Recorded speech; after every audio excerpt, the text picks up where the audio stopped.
नमस्कार दोस्तों, आज की कहानी है अम्मा जी से कहो कि हमारी रसोई से दूर रहें। आज ऑफिस से आने में निखिल को काफ़ी देर हो चुकी थी। रात के 9 बज चुकी थी। अभी तो पत्नी रिया को भी हॉस्पिटल से लेना था। आखिर मम्मी जी, रिया की मम्मी हॉस्पिटल में एडमिट हैं। उसके भाई भाभी अभी शाम को ही पहुंचे हैं, इसलिए रिया सुबह से उनके पास है। फटाफट निखिल ने हॉस्पिटल पहुंचकर रिया को वहां से लिया और घर के लिए रवाना हो गया। रिया और निखिल को बहुत जोरों से भूख भी लग रही थी, पर दोनों ही चुप थे। पता था आज खाना बनाने वाली कमला नहीं आई होगी। आती भी क्यों, आखिर रिया की तेज जुबान ने उसे मजबूर कर दिया ना आने के लिए। बस इतनी सी बात पर कि उसके हाथों से रसोई में पानी फैल गया था। कितना भला बुरा कहा था रिया ने उसे। मना कि कमला घर में काम करती है, पर इस कदर किसी को सुनाने का हक तो नहीं था। जब से घर में मॉड्यूलर किचन बना है, रिया का दिमाग बस आसमान में ही घूमता रहता है। आखिर पूरी रिश्तेदारी में उसी का किचन था जो मॉड्यूलर था, जहाँ सारी सुख सुविधाएं थीं। बस उसे लगता है कि किसी का स्टैंडर्ड उससे मैच नहीं करता, इसीलिए जीत करके घर में कमवाली भी रख ली। जबकि घर में ले दे कर के 3 सदस्य थे, रिया, निखिल और निखिल की अम्मा। वो ये भी भूल गई कि वो एक मध्यम वर्गीय परिवार की सदस्य है और यही किचन किस्तों पर बना है, जिसकी किस्तें अम्मा जी की पेंशन से जाती हैं। खैर, जैसे ही रिया और निखिल घर में घुसे तो पूरा घर खाने की खुशबू से महक रहा था। अचानक निखिल ने खुश होते हुए कहा, यार ये खुशबू तो जानी पहचानी है। जरूर आज अम्मा ने खाना बनाया है। सुनकर रिया का दिमाग खराब हो गया। जरूर अम्मा जी ने मेरी रसोई की ऐसी की तैसी कर दी होगी। मन ही मन यही सोचती हुई रिया रसोई की तरफ दौड़ी। देखा तो अमर रसोई के बाहर की तरफ खुली जगह में खाना पका रही थी।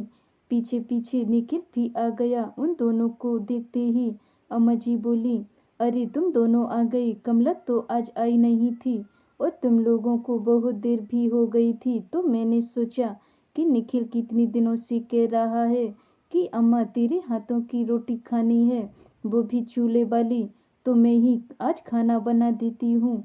अब चूल्हा तो यहाँ था घर में नहीं, इसलिए ईंट रखकर जैसे तैसे इसे जलाकर ये रोटियां सेक दी। फटाफट तुम दोनों हाथ मुंह धोकर आ जाओ, मैंने खाना बना दिया है। अम्मा जी अपने पसीने पोंछते हुए बोली, अम्मा जी आपको किसने कहा था ये सब करने के लिए? हम आ रहे थे ना, आकर बना देती खाना। थोड़ा सा सब्र भी नहीं हुआ आपसे? अचानक रिया ने कहा तो अम्मा जी रिया की तरफ देखने लगी। फिर थोड़ा संभल कर बोली, बहू मुझे लगा कि तुम लोग भूखे आओगे तो कम से कम तुम्हारे लिए खाना बना दूं। अब मुझे तुम्हारे ये नए चूल्हे जलाने तो आते नहीं, इसलिए आपने मेरी रसोई की ऐसी की तैसी कर दी। पूरी रसोई गंदी करके रख दी। आपको पता भी है इसे बनाने में कितने पैसे लगते हैं, कितना महंगा किचन है हमारा। कितने ही स्टैंडर्ड से रख लो, लेकिन आपको लो स्टैंडर्ड में रहने की आदत है। ये तुम क्या कही जा रही हो रिया? अम्मा ने कितने प्यार से खाना बनाया है, सिर्फ इसलिए कि उनका बेटा उनके हाथ का बना हुआ खाना खाना चाहता था, और तुम हो कि उन्हें दो बातें सुना रही हो। वैसे भी ईंट रखकर ही तो खाना बनाया है, वो तो अभी हट जाएगी। और दूसरी बात, खाना किचन के बाहर बनाया है तो तुम्हारा किचन गंदा कैसे हो गया? एक तो अम्मा ने तुम्हारे लिए खाना बना कर रखा, ऊपर से तुम। मैंने तो नहीं कहा था उन्हें मेरे लिए खाना बनाने के लिए। आ तो रही थी मैं घर, कोई भूखे तो नहीं मर जाती इतनी देर में। क्या तुम्हारी स्वाद के चक्कर में अपने किचन को खराब कर दूं? जब देखो किचन किचन करती रहती हो। तुम ये भी भूल गई कि अम्मा ने ही तो ये किचन बनाने के लिए पैसे दिए थे, फिर भी तुम ये सब हरकतें कर रही हो। क्या अम्मा कभी अपने हाथों से खाना बनाकर मुझे नहीं खिला सकती?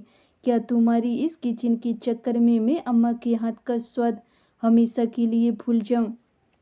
तुम्हारे लिए इंसान जरूरी है या किचन? मेरे लिए तो मेरा किचन ही जरूरी है। बस गुस्से में रिया पैर पटकती हुई अपने कमरे में जाकर बैठ गई। यह देखकर अम्मा जी की आंखों में आंसू आ गए, पर वो कुछ बोली नहीं और चुपचाप अपने कमरे में चली गई। वहीं निखिल को बिल्कुल समझ नहीं आ रहा था कि आखिर रिया ऐसी पागलपन वाली बातें कैसे कर सकती है। वो भी चुपचाप अपने कमरे में जाकर बिना चेंज किए ही लेट गया। उस रात किसी ने खाना नहीं खाया।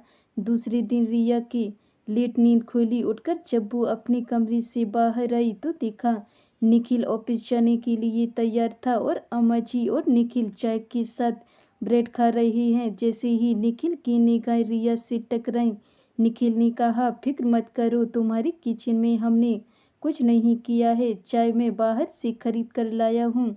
और चुपचाप अपनी चाय पीने लगा। चाय पीते पीते ही अम्मा से बोला, अम्मा आप भी जल्दी से तैयार हो जाओ ताकि आपको मौसी के घर छोड़ दूँ। कम से कम ये तो तसल्ली रहेगी कि मेहमान नवाजी की खातिर ही सही वो आपको दोपहर का खाना तो खिला ही देंगी। उनके पास मॉड्यूलर किचन न सही संस्कार तो हैं। शाम को ऑफिस से आते समय मैं आपको वहाँ से ले आऊँगा। अब रिया से कुछ कहते न बना, इसलिए छिड़ते हुए अपने कमरे में आकर वापस बैठ गई। थोड़ी देर बाद दरवाजा बंद होने की आवाज़ आई। तब बाहर आकर देखा तो निखिल और अम्मा जी रवाना हो चुके थे। कुछ भी बोलकर नहीं गए। यही सोच सोच कर रिया का सिर दर्द होने लगा था। वापस अपने कमरे में आकर लेट गई। थोड़ी देर बाद दरवाजे की घंटी बजी। उठकर दरवाजा खोला तो देखा सामने भैया भाभी खड़े थे। वो हैरान होती हुई बोली, अरे भैया भाभी आप लोग यहाँ पर, फिर मम्मी के पास कौन है? पापा है ना उनके पास। अब पापा को मम्मी के पास अकेले ही छोड़ आई। किसी चीज़ की ज़रूरत पड़ी तो उन्हें, हाँ तो हॉस्पिटल वाले संभाल लेंगे, तुम फिक्र मत करो।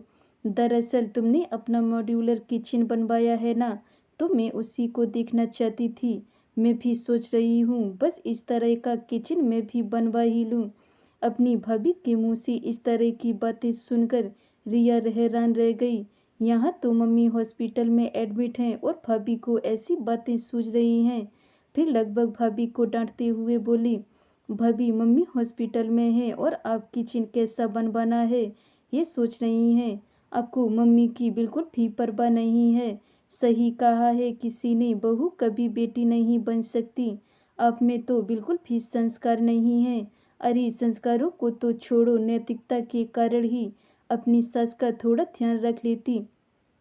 अपने बूढ़े ससुर को हॉस्पिटल अकेले छोड़कर आ गई। भाभी को कहना कितना आसान है, पर ये बात तुम पर भी लागू होती है क्योंकि तुम भी किसी की बहू हो। अचानक से निखिल ने घर में आते हुए कहा तो रिया का ध्यान दरवाजे की तरफ गया। तुम्हारे कारण कल मेरी अम्मा की आंखों में भी आंसू आए थे। कल मेरी अम्मा भी भूखी सोई थी, तब ये संस्कार कहाँ गए थे? अरे संस्कार तो छोड़ो, थोड़ी नैतिकता तुम भी दिखा देती कि अम्मा बुजुर्ग औरत है। एक तो उन्होंने तुम्हारा ख्याल रखते हुए खुद अपने हाथों से खाना बनाया और बदले में तुमने उन्हें 10 बातें सुना दी। अब रिया से कुछ कहते ना बना। यह देखकर उसके भाई ने कहा, रिया तुमसे ये उम्मीद नहीं थी। ये ईंट गोरी से बने सामान को तू इंसान से तो तौल रही है। मैं भी जब यहाँ आता हूँ तो मम्मी के हाथ का बना हुआ खाना खाता हूँ। इसमें गलत क्या है? तुम्हारा मॉड्यूलर किचन माँ बेटे के प्यार पर भारी पड़ गया और तुमने इतना कुछ सुना दिया उन्हें। यह तो अच्छा हुआ कि निखिल अम्मा जी को मौसी के पास पहुँचाने से पहले हॉस्पिटल मम्मी से मिलवाने लेकर आ गए और हमें ये बात पता चल गई। पापा ने खुद हमें यहाँ भेजा। अगर ये बात मम्मी को पता चलती तो उन्हें कितना दुख होता। भाई की बात सुनकर रिया आज अपनी ही बातों से शर्मिंदा थी और उसने हाथ जोड़कर निखिल से माफ़ी मांग भी ली। धन्यवाद दोस्तों। अगर ये मेरी कहानी आपको पसंद आई हो तो वीडियो को लाइक कमेंट शेयर ज़रूर करें। अगर चैनल पे नए हैं तो चैनल को सब्सक्राइब कर लें। मिलते हैं ऐसी फिर नई कहानियों के साथ। तब तक के लिए बाय बाय।